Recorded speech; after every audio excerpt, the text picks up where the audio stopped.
কিছুদিন আগে এই বাংলাতে বিজেপির একজন দায়িত্বশীল ব্যক্তি সে প্রোগ্রামের মধ্যে প্রকাশ্য বলছে বাড়ি বাড়ি অস্ত্র রাখো, ধারালো অস্ত্র রাখো, তাকে বন্দী করা হবে না, তাকে প্রোগ্রাম করতে দেওয়া হবে।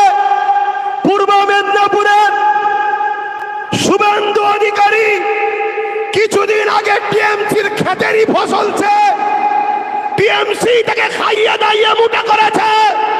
সেই শুভেন্দু অধিকারী মুসলিম বিদ্বেষী, ইসলাম বিদ্বেষী, সংবিধান বিরোধী যখন কথা বলবে তাকে আগে পিছু গাড়ি দিয়ে পাহারা দিয়ে রাজ্য সরকার নিয়ে যাবে। যাও গিয়ে তুমি বলো, তুমি না বললে মুসলমানরা ভয় খাবে না আমাকে, তাহলে ভোটটাও দেবে না। কথা শুনছেন না? শোনেন রে শুভেন্দু অধিকারী, তুমি বলো, বলে হিন্দুকে তুমি নিয়ে নাও আর মোল্লা কোনকে ভয় দেখিয়ে আমাকে দাও।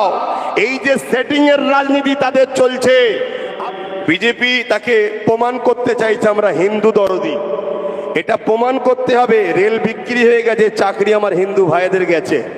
এলআইসি বিক্রি হয়ে গেছে, চাকরি হিন্দু ভাইদের গেছে।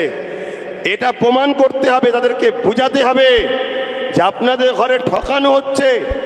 আজকে দেশে 2014 থেকে বিজেপি আসার পর কটা অমুসলিম ভাইদেরকে চাকরি দিয়েছে, কটা অমুসলিম ভাইদের কর্মসংস্থান হয়েছে, আপনারা তার ডাটা বার করুন। মনে রাখবেন, এরা সম্পূর্ণভাবে পুঁজিপতি কর্পোরেটদের হাতে পুরো দেশকে বিক্রি করার একটা প্ল্যান করছে। কিন্তু আমার বলার থাকলেও আমি দুঃখিত, নামাজের সম্মানার্থে আমি প্রোগ্রামকে সংক্ষেপ করছি। কিন্তু আমি আরও একবার অঙ্গীকার নেব, আগামী দিন দেশ বাঁচাতে, সংবিধান বাঁচাতে, ধর্মীয় স্বাধীনতা, নিজেদের দেশের সার্বভৌমত্বকে নিরাপদে আমরা কলিকাতায় যেতে রাজি আছি তো নাকি? হাত তুলে বলছেন রাজি আছি তো নাকি? যাক, আমি আর কথা বাড়াচ্ছি না। আপনারা সুস্থ থাকেন, ভালো থাকেন। ফুরফুরা আহলে সুন্নাত ওয়াল জামাত জিন্দাবাদ। উলুবেড়িয়া শাখা কমিটি, ফুরফুরা শরীফ আহলে সুন্নাত ওয়াল জামাতের কর্মীবৃন্দ, তোমাদেরকে শ্রদ্ধা ও ভালোবাসা জানাই। মন খারাপ করো না, এগিয়ে যাও। অবশ্যই অন্ধকারের পরেই আলো আসে। সুস্থ থাকেন, ভালো থাকেন। আল্লাহ হাফেজ। আসসালামু আলাইকুম।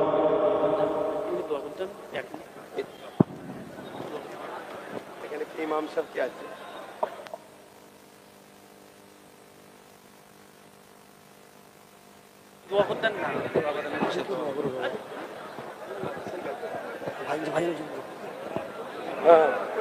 মসজিদে আজান যাবে, সময় একে তো আচ্ছা।